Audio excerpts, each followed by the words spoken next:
In the last 100 days, we've also grown the Democratic Party by infusing it with new energy and bringing in fresh, young faces like Arlen Specter.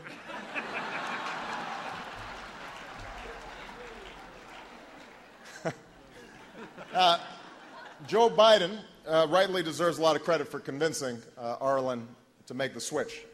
But Secretary Clinton actually had a lot to do with it, too.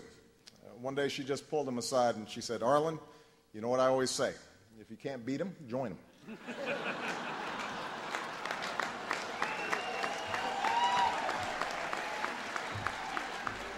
Which brings me to another thing that's changed in this new, warmer, fuzzier White House, and that's my relationship with Hillary. We had been rivals during the campaign, but these days we could not be closer. In fact, the second she got back from Mexico, she pulled me into a hug and gave me a big kiss, told me I better get down there myself, which I really appreciated. I mean, it was nice.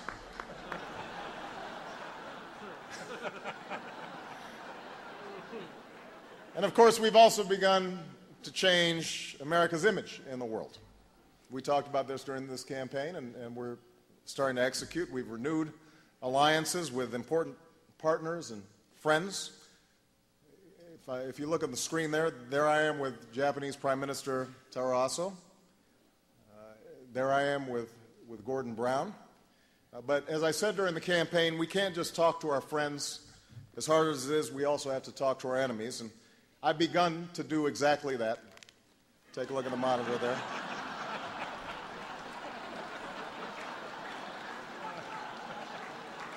Now, let me be clear. Just because he handed me a copy of Peter Pan does not mean that I'm going to read it, but it's good diplomatic practice to just accept these gifts. All this change hasn't been easy. Change never is. So I've cut the tension by bringing a new friend to the White House. He's warm, he's cuddly, loyal, enthusiastic. You just have to keep him on a tight leash. Every once in a while he goes charging off in the wrong direction and gets himself into trouble. But enough about Joe Biden.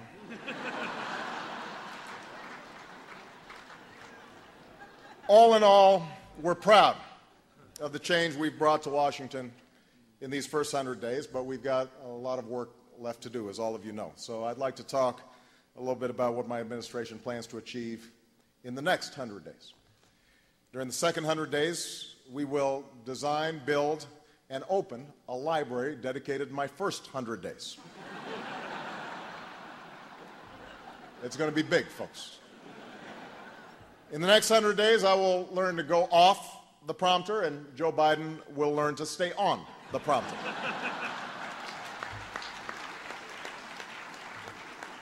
In the next 100 days, our bipartisan outreach will be so successful that even John Boehner will consider becoming a Democrat.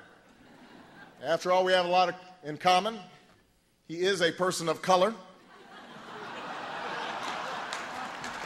although not a color that appears in the natural world.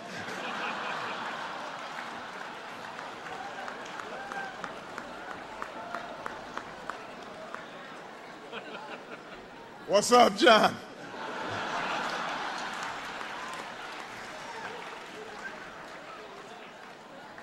In the next 100 days, I will meet with a leader who rules over millions with an iron fist, who owns the airwaves and uses his power to crush all who would challenge his authority at the ballot box. It's good to see you, Mayor Bloomberg. In the next 100 days, we will house train our dog Bo, because the last thing Tim Geithner needs is someone else treating him like a fire hydrant.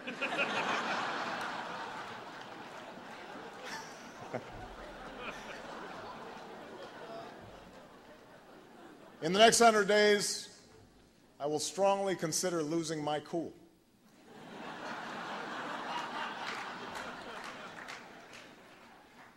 Finally, I believe that my next 100 days will be so successful I will be able to complete them in 72 days. And on the 73rd day, I will rest.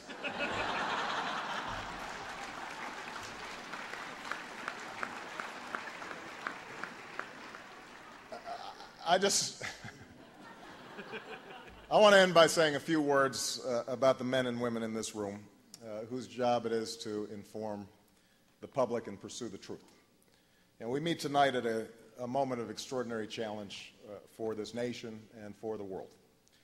But it's also a time of real hardship for the field of journalism.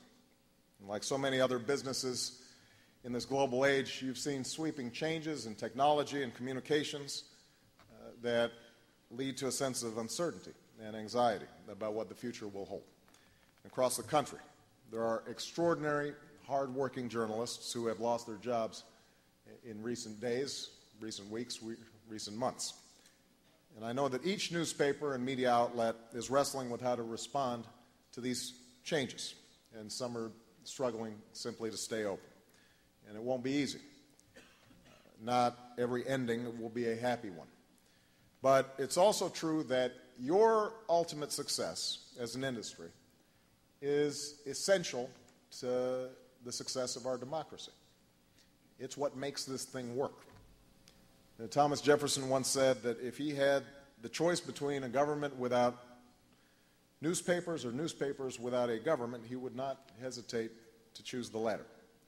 And clearly, Thomas Jefferson never had cable news to contend with. But his central point remains. A government without newspapers, a government without a tough and vibrant media of all sorts is not an option for the United States of America. So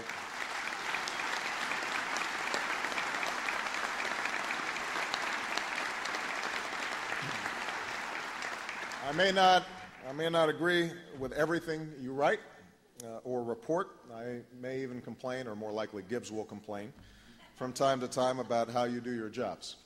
But I do so with the knowledge that when you are at your best, then you help me be at my best. You help all of us who serve at the pleasure of the American people do our jobs better by holding us accountable, by demanding honesty, by preventing us from taking shortcuts and falling into easy political games that people are so desperately weary of. And that kind of reporting is worth preserving, not just for your sake, but for the public's. We count on you to help us make sense of a complex world and tell the stories of our lives the way they happen. And we look for you for truth, even if it's always an approximation, even if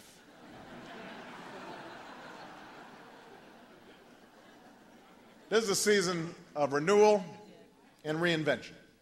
That is what government must learn to do. That's what businesses must learn to do. And that's what journalism is in the process of doing. And when I look out at this room and think about the dedicated men and women whose questions I've answered over the last few years, I know that for all the challenges this industry faces, it's not short on talent or creativity or passion or commitment. It's not short of young people who are eager to break news, or the not so young who still manage to ask the tough ones time and time again. These qualities alone will not solve all your problems, but they certainly prove that the problems are worth solving. And that is a good place as any to begin. So I offer you my thanks, I offer you my support, and I look forward to working with you and answering to you and the American people as we seek a more perfect union in the months and years ahead. Thank you very much, everybody. Thank you.